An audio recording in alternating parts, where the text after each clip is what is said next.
Hello everyone, welcome back to my channel Gems of Knowledge. In the previous video we have studied about the chemical properties of metals and non-metals. So in today's video we are going to study about the reaction of metals and non-metals. Okay, so before starting my video, make sure to subscribe to my channel and also click on the bell button to get the notification as soon as I post my new videos. Okay, so here you can see one tabular column is been given. So the first thing what is given here is the type of element. So you can see here the noble gases, here metals, and here non-metals have been given. So in that, among this noble gases they have given here elements. In that they have given helium, neon and argon. So in case of metals they have given sodium, magnesium, aluminium, potassium and calcium. And here in case of non-metals it has been given nitrogen, oxygen, fluorine, phosphorus, sulfur, chlorine and so on. Okay, so here in the bracket they just have mentioned its symbol. Okay, the symbol to write those elements. Next has been given the atomic number. So what is the atomic number of helium? It has been mentioned here. What is the atomic number of neon? So what is the atomic number of argon, and so on. It has been mentioned for all this metals as well as non-metals. Okay, so next, in the next column what they have given, number of electrons in the shell. I hope you all remembered, you have studied about this shells K, L, M and N in your previous classes in the Bohr's atomic model. Okay, so in the K shell helium contains 2 electrons, whereas L shell also it will contain 8 electrons and M shell it contains 18 electrons. But to be stable, to be that the element to be stable, it needs at least 8 electrons to complete its octet rule. What is its octet rule? Octet rule is nothing but there must be at least 8 electrons in the in a shell to complete itself. Okay, so here instead of 18, at least it needs 8 electron to complete its octet state. Okay, so here you can see helium has been given. So here you can see helium has been given, which has the atomic number 2. So in the K shell it will be having 2 electrons. Okay, whereas in case of neon it is having atomic number as 10. So you can write 2 electrons in K shell and the remaining 8 electrons will be in the L shell. Yes, so you can see a question is popping onto the screen. So why the group 18 elements are known as noble gases? So you need to answer this, why the group 18 elements are known as noble gases. Okay, if you know the answer to this, please let me know in the comment section. Okay. Next you can see similarly argon has been given, which is having the atomic number 18, and so we can write here 8 here just because L shell can hold only 8 electrons. Okay, 8 plus 2 is 10 and the remaining 8 will be which will be displaced here in case of M shells. Okay, similarly here metals have been given, which is having the atomic number and the number of electrons, how they have been distributed is been given here in case of metals also and in case of non-metals also. Okay, next you can see a note has been given here.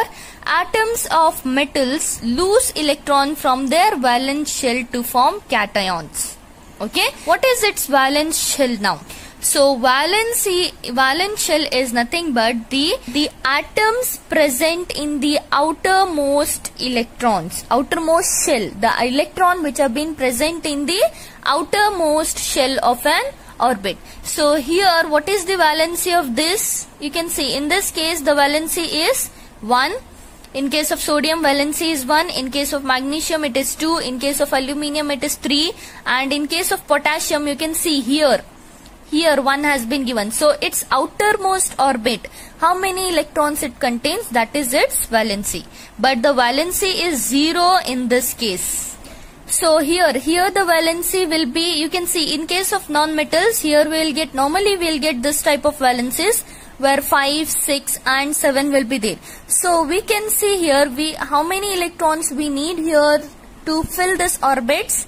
That is nothing but to fill this we need 3 more electrons to make it 8. So here valency will be 3.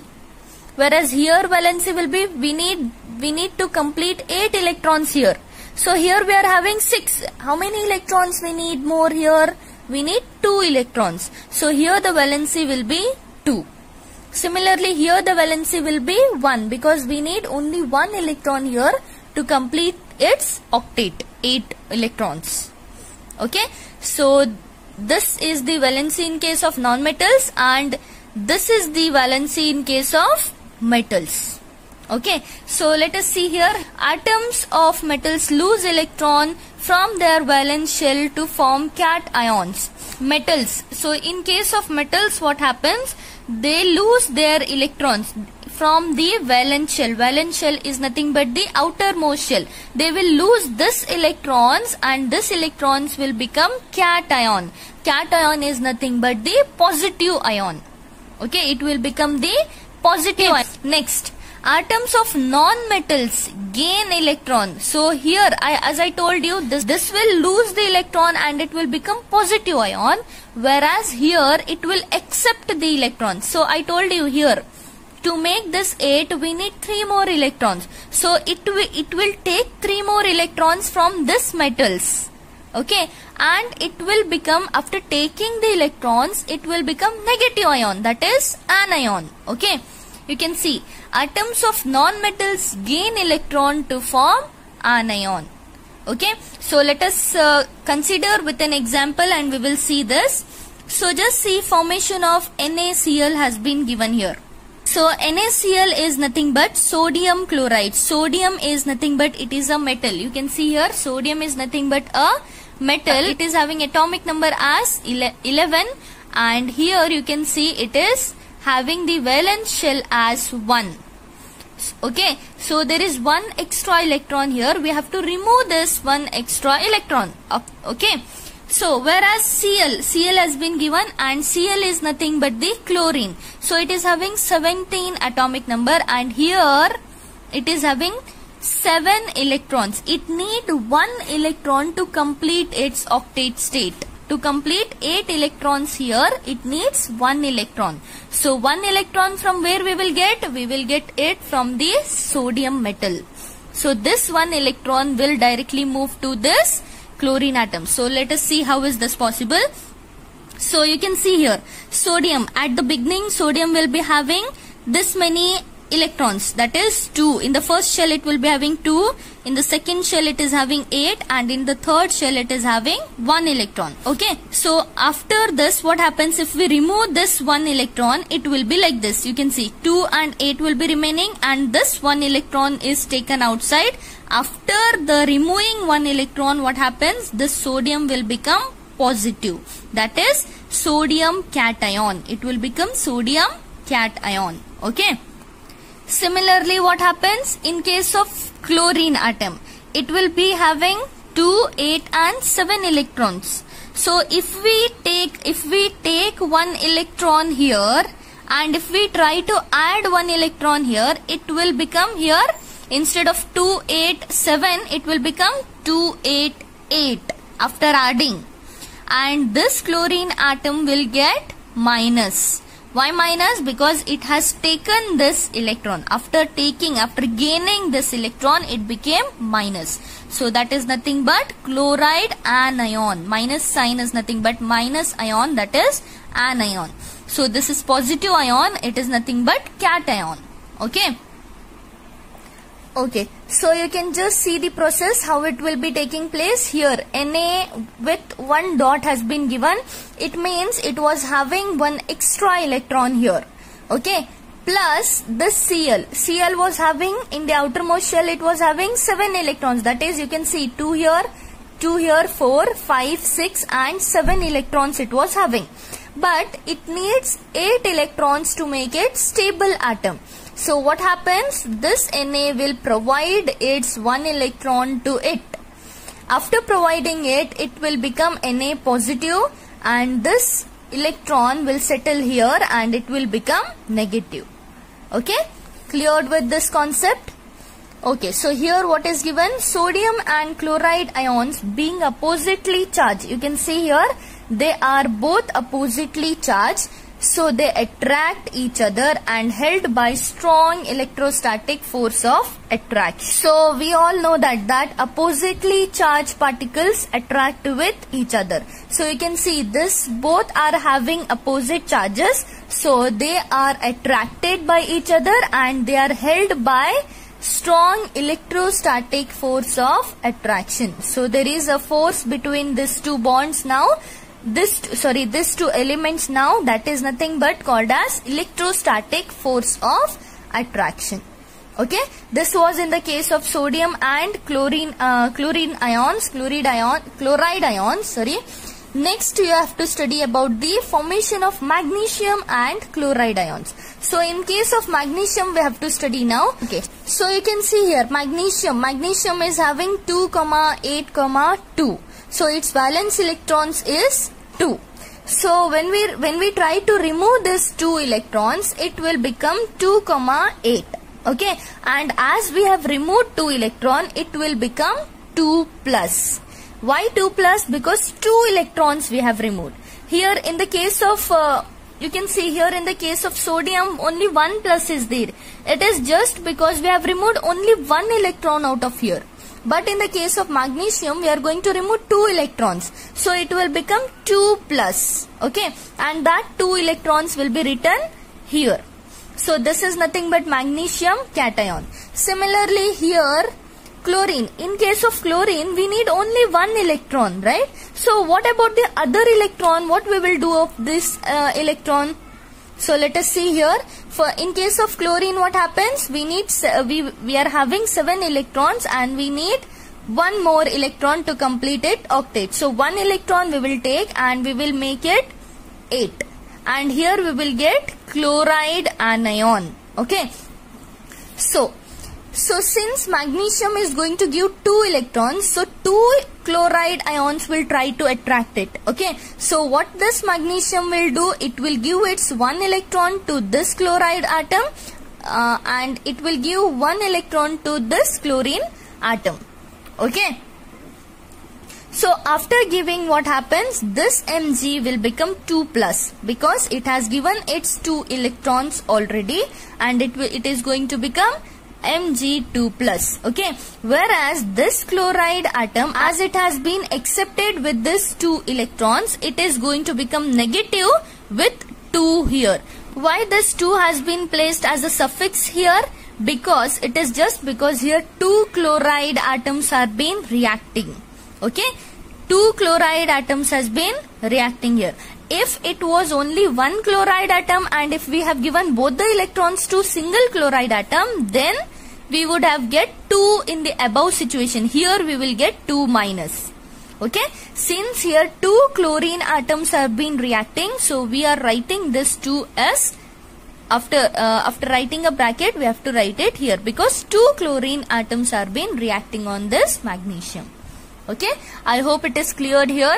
So next what we are going to study is nothing but about ionic compounds. So what are ionic compounds? So the compounds formed by the transfer of electron from a metal to non-metal are called as ionic compounds, or ionic compounds can be called as electrovalent compounds also.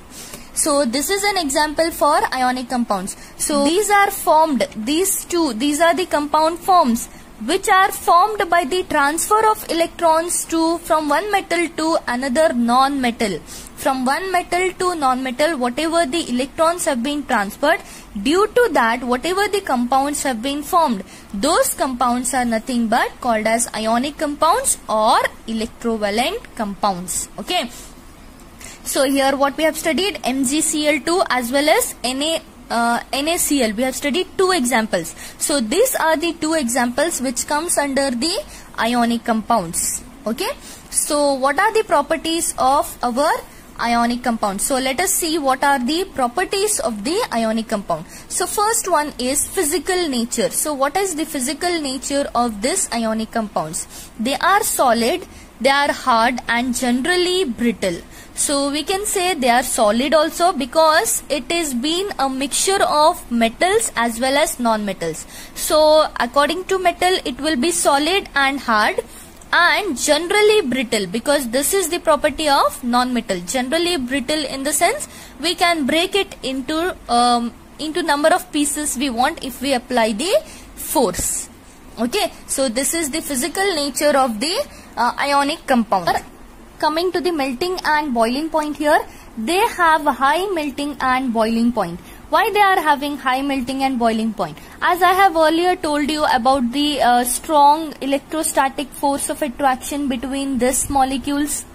Okay, between these two particles, I have already told you that there is strong electrostatic force of attraction, isn't it? So because of that strong electrostatic force of attraction, it is highly impossible for any one of us to melt it or boil those ionic compounds.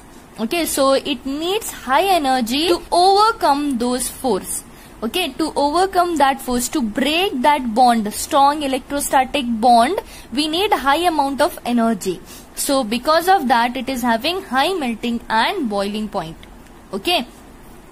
Next, coming to solubility.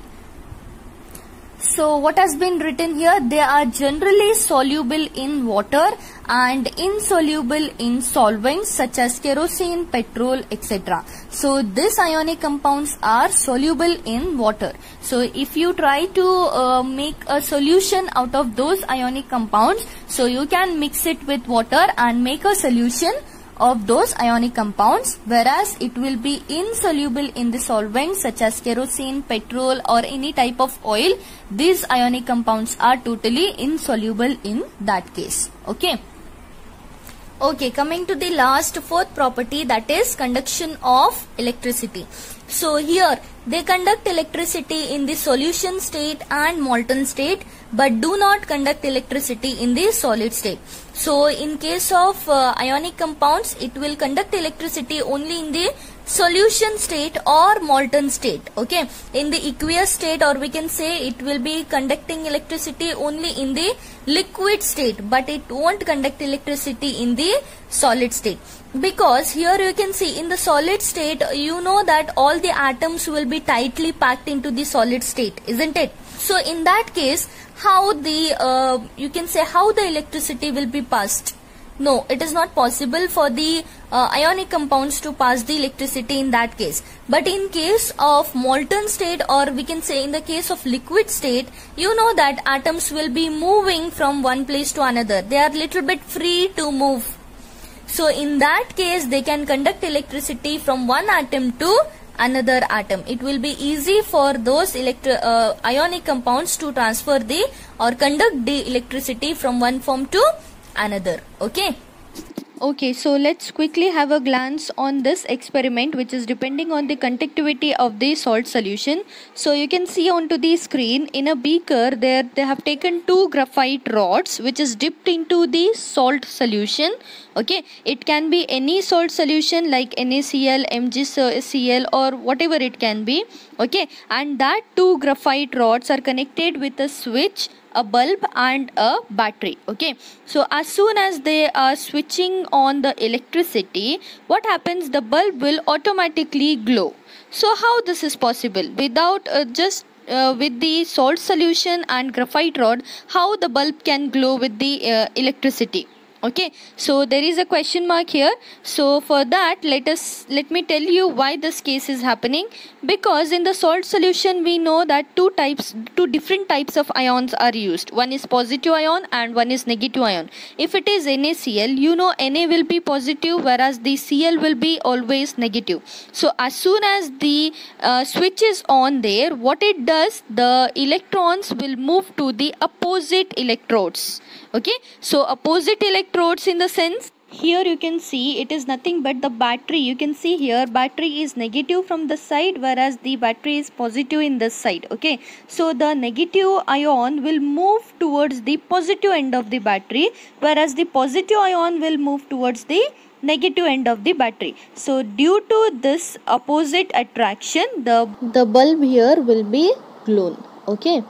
Yeah, so that's all for today. So in the next video, we are going to continue how the occurrence of metals takes place. Okay, so if you are having any doubts regarding it, you can comment me down below. Okay, and just we'll go to the question answer session here.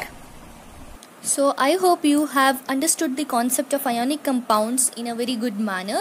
So let us try to answer the questions which are on page number 49 of your NCERT class 10 textbook.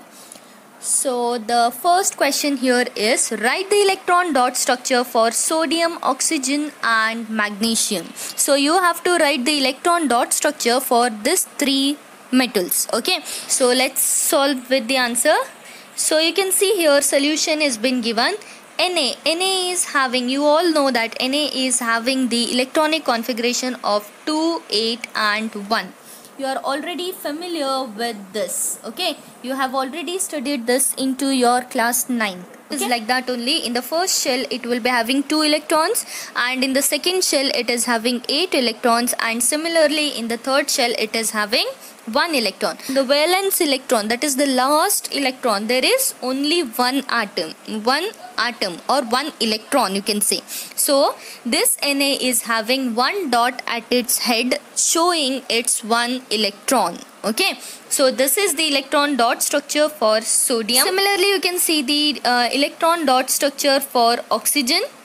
So you can see for oxygen here the atomic number for oxygen is 8. So in the first shell we know that in the first shell only 2 electrons can be deposited. So here it will be having only 2, and in the last shell it will be having 6. So here the valence shell is nothing but it is having 6 electrons. So it is, you can see here the 6 electrons have been shown all around the oxygen atom. Okay, that is 2 electrons at its heads, 2 at the right side and 2 in the left side. Okay, similarly for magnesium, magnesium is having the atomic number as 12. So you can see we can write it as 2, 8 and 2. Electronic configuration is 2, 8 and 2. And similarly in the last part you can see 2 electrons are present, which shows on the top head of this magnesium, that is 2 electrons are present. Okay, I hope you are cleared with this solution. Alright, so the second question is given, show the formation of Na2O and MgO by the transfer of electron. So this question is similar to the question as I have shown you just now, that is formation of NaCl and formation of MgCl. So the solution to this question will not be shared into this video. So scroll down into the comment section and tell me whether you need a separate video for this solution or no. Okay, so let's move to the next question now.